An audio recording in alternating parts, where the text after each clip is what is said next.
মাউসিল অঞ্চলের নিনেভা নগরের মানুষের জন্য আল্লাহ তাআলা প্রেরণ করেছিলেন হজরত ইউনুস আলাইহিসসাল্লামকে।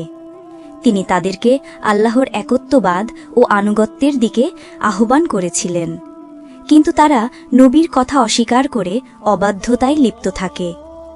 অবশেষে ইউনুস আলাইহিসসাল্লাম তাদের সতর্ক করে বললেন, 3 দিনের মধ্যেই আল্লাহর শাস্তি নেমে আসবে। তারপর তিনি নগর ছেড়ে চলে গেলেন। কিন্তু ইউনুস আলাইহিসসাল্লামের চলে যাওয়ার পর নিনেভার মানুষ নিজেদের ভুল বুঝতে পারল। তারা তওবা করে আল্লাহর দিকে ফিরে এলো, আর আল্লাহ তাদের তওবা কবুল করলেন, আযাব থেকে মুক্তি দিলেন। অন্যদিকে ইউনুস আলাইহিসসাল্লাম সাগর পথে ভিন্ন এক জনপদের দিকে রওনা হলেন। তিনি নৌকায় আরোহণ করলেন, কিন্তু মাঝ সমুদ্রে নৌকাটি তীব্র ঝড়ে পড়ল। যাত্রীরা বুঝতে পারল, এই নৌকায় এমন একজন আছেন যিনি আল্লাহর অনুমতি ছাড়া নিজের জায়গা ছেড়ে এসেছেন। তারা লটারির মাধ্যমে ঠিক করল, যার নাম উঠবে তাকেই সমুদ্রে ফেলে দিতে হবে। বারবার লটারিতে ইউনুস আলাইহিসসাল্লামের নামই উঠল। অবশেষে তাকে সাগরে ফেলে দেওয়া হল। হঠাৎ একটি বিশাল মাছ আল্লাহর নির্দেশে তাকে গিলে ফেলল। কিন্তু আশ্চর্য ব্যাপার, মাছ তাকে একটু আঘাত করল না। অক্ষত রেখেই তাকে নিয়ে সাগরের গভীরে ঘুরতে লাগল।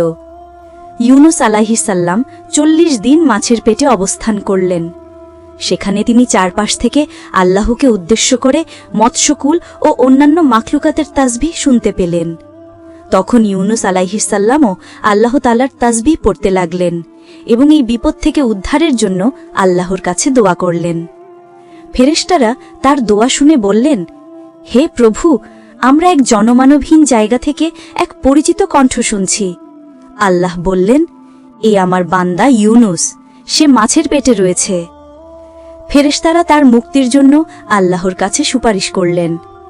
আল্লাহ তার দোয়া ও ফেরেশতাদের সুপারিশ কবুল করলেন। তারপর মাছকে নির্দেশ দিলেন ইউনুস আলাইহিসসাল্লামকে তীরে পৌঁছে দিতে। অবশেষে মাছ আল্লাহর নির্দেশ মেনে তাকে সাগরের তীরে ফেলে দিল।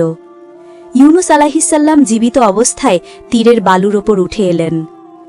এইভাবে আল্লাহ তার প্রিয় নবীকে রক্ষা করলেন, আর আমাদের জন্য রেখে গেলেন এক চিরন্তন শিক্ষা। বিপদের অন্ধকারে, কষ্টের গভীরে শুধু আল্লাহকেই ডাকতে হয়।